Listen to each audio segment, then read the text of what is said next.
Jay Crouch here with Grant Liffmann and Kurt Helin to talk NBA free agency. We're going to talk player options, June 30 deadline decisions to be made, and then we'll talk about who are the most captivating unrestricted and restricted free agents. Grant, I'll start with you on the June 30 deadline. What is most interesting to you around that date? Yeah, usually it's a little unsexy to talk about team and player options versus unrestricted and restricted free agents. But these guys, there are some important decisions coming up. And one I want to point to is Andrew Wiggins. He has a player option moving forward, and it's for $30 million. But really what made it interesting is once Giannis and that trade happened, this team is in need of good players to fill out their roster. And the need for Andrew Wiggins just got stronger. The problem is that if they're going to try to extend him, this option, how Wiggins approaches it, Wiggins can decline his option and extend out, but they need to extend in such a way that allows them to bring back a player like a Norman Powell, et cetera, which I can talk about a little later on. So Wiggins is a key piece to this Heat team to figure out what are they building here, because if you add his length, his athleticism, his defensive abilities, right? People forget that this is a really strong defender. You put him next to Giannis and you put him next to Bam, that is a very formidable defensive, switchable, versatile team. So how he plays this out with his option is a massive, massive decision. And really, if my expectation is right, I think he will decline it and figure out a team friendly-ish in the way they construct the numbers moving forward, but also give him extra years. That would be my guess, what they're going to do there with the Miami Heat. And then maybe a less big deal, but something to keep an eye on. San Antonio has a team option on Julian Champagnie, and I think he showed that he has meant a lot to this team. But you also have to remember, it's only a $3 million team option. If San Antonio wants to construct a team this year and use that $3 million as just, hey, I'm going to pay you this and then we'll figure it out later on, they could definitely do that. Could they instead just extend off of it or decline it and figure out and go from there? Sure. And I think there's a good chance they do that. But if there's any big fish are trying to do double down here, if Champagnie's asking for too much money, they could literally just pick up that team option and say, hey, we're going to pay you $3 million for a guy who is a starter and made us one of the best starting units in the NBA. So I think that is another person to keep an eye on.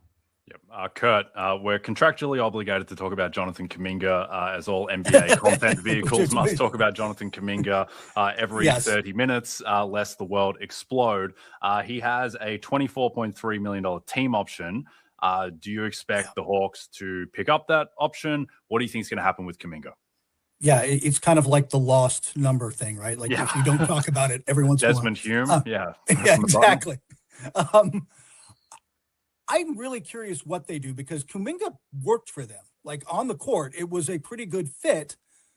Was it a $23 million fit? I think that they would love to have him to not pick up that option and find a more comfortable number for them. But I don't know if Kuminga is going to do that. I also don't think, though, I don't know that there's some massive market for Jonathan Kuminga out there that I am seeing. So I think it's reasonable to think that they're going to drop this team option, but extend him at a lower number that helps them with the long-term books on a team that's going to get it. Look, I like Atlanta, but that's going to get pricey.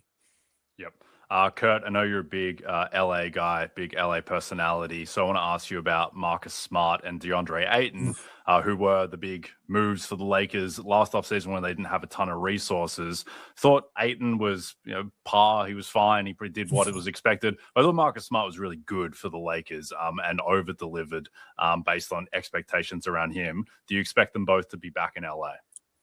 Well, Ayton's got a player option, and he will pick that up. It's at 8.7, a little over 8 million, whatever the exact number is. And I just can't see him turning that down, because I'm not sure that's out there for him. It was funny to watch because Laker fans were so high on the potential and then kind of came to realize that he's DeAndre Ayton, and he wasn't bad. He was exactly what you should expect from him, which was fine. And he's if he were the backup at 8 million, you'd be okay with that. They've just got to find something more dynamic. But I don't think he thinks that money's out there. He'll be back with them next year. Marcus, like you said, exceeded expectations, partially because he was just healthy. This was the healthiest he's been in a long time. He brings the combination of defense and shooting and willingness to step up in the big moments that they really actually need, even when they bring LeBron back. They probably bring him back on that option, but I think that if they could work out a reasonable deal, look, the Reeves thing, they worked out the number, but he is going to be the very last thing to officially happen so that they can get everybody else in under the cap. They might try to work out something a little, you're not going to go super long-term with Marcus, but to add more years and keep him around because he's become kind of important to what they do as currently structured. Absolutely. Grant, let's pivot to the free agents. Who are some unrestricted or restricted guys who you're particularly interested in? Obviously, there's a number of guys we can talk about. We've just talked about LA. How about LeBron James? But a couple of guys that I want to mention. Number one was Norman Powell. And I mentioned him before about the Heat situation. Norman Powell had an all-star year, like a really underrated. No one talked about how good Norman Powell was last year for the Miami Heat. And bringing him back is going to be difficult. They want to work things out, but the numbers now get tricky with the aprons and Giannis coming. So how they structure Wiggins' deal, if they can figure something out there, how they make some moves to make it. Norman Powell could be a piece that's brought into many different teams and make them that much better, but Miami needs him more than anyone. So how that plays out is massive.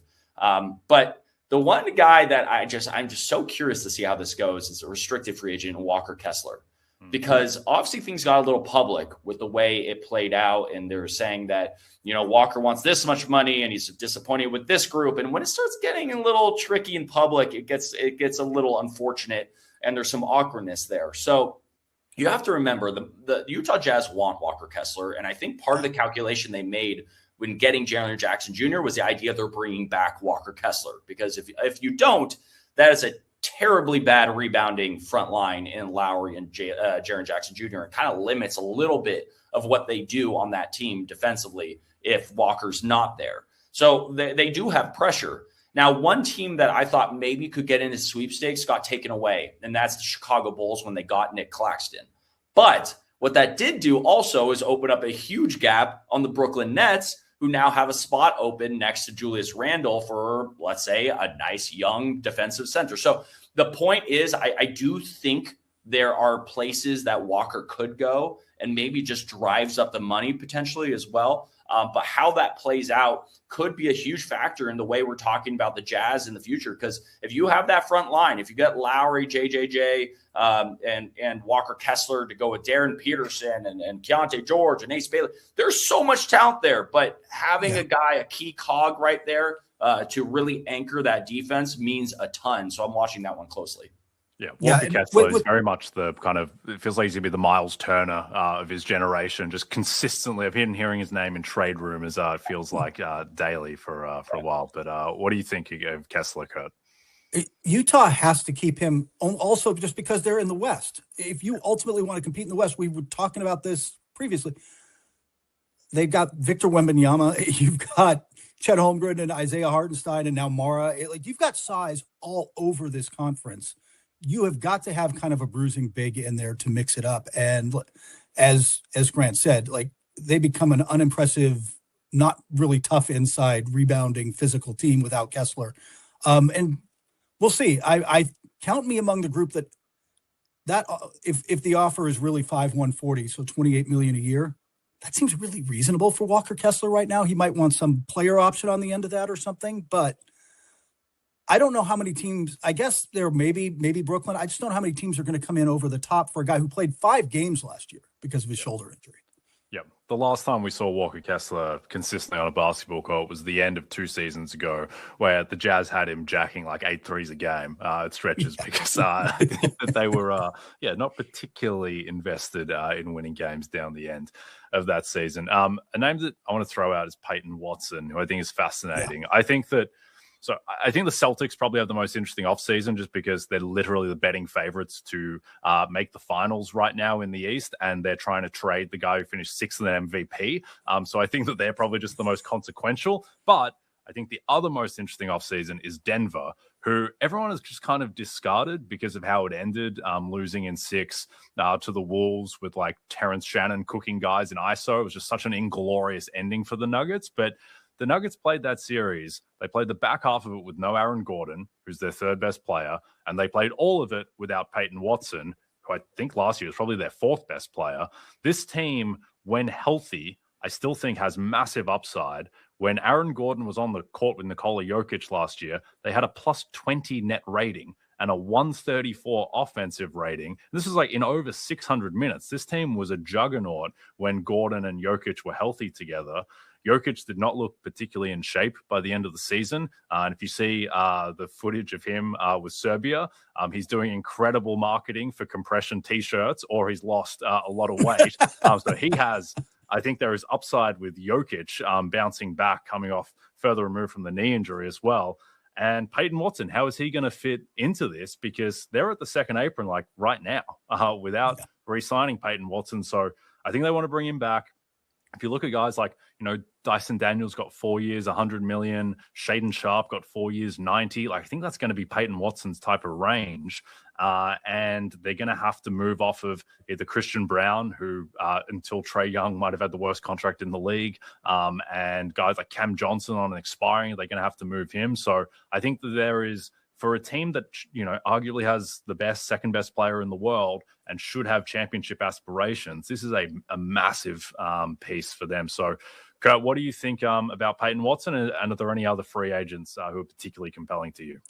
Watson, they have to keep, but there's a lot of interest. I mean, we were talking about teams that need 3-and-D players, like the Lakers. Like bringing Peyton Watson back to Southern California would be the kind of hand-in-glove fit that they're looking for. And I do know Denver is testing the market. They want to. They know they probably got to move off Christian Brown, but they probably have to attach something to that now. And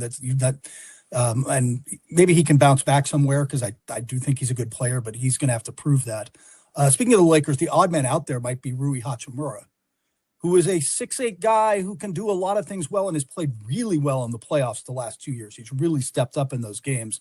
If you plugged him into, I don't know, if you put him where Tobias Harris was in Detroit or something like that, I could see some natural fits around the league where Rui is going to land somewhere and be really valuable. And I'm not sure it can be with the Lakers. It just seems, especially if they want to bring back Luke Kennard and his shooting, it seems like the odd man out. The other guy I'm kind of watching is out of Houston.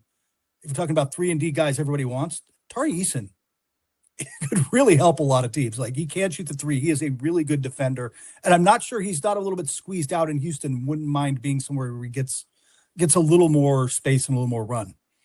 Yeah, no, I agree with you there. And again, Peyton Watson is another person that if a team wants to just make sure they can get him, it's a price thing. Denver can't afford him if they go too high. And so maybe you load up the money, the contract up front and try to steal him. That's another person. I agree with you, Kurt, about those names. I predicted, Jay, before that Rui is a perfect spot in San Antonio to take that Harrison Barnes corner position right there. And then as for the rest of the free agents out there, space dries up pretty quickly. There's only a couple teams that really have that space to get guys. And so every agent uses that team. They're like, oh yeah, well, Brooklyn, they're really interested. You're going to see Brooklyn's name come up with everybody and Chicago and stuff like that. It's just, it's every team, and there's only so much space. So it'll be interesting to see how this play out. But Tari Eason is another guy, as you said, that does fit the mold of, hey, let's invest in someone like this because he can make us a better franchise and a better team. And that's why I think there are certain teams that have some space. I could see Tari Eason fitting perfectly in Charlotte. I really like him there. So there are some pieces to be moved, and I'm excited. I think there's a really good chance that we see new teams really performing well this next year with the lottery reform. I think there's just going to be teams that you're just going to be like, oh, that's a really fun team to watch. I want to see them grow. I think we're going to see more of that. Yep, absolutely. All right, we'll leave it there for now. Plenty to look forward to as free agency kicks off June 30th at 6 p.m. Eastern.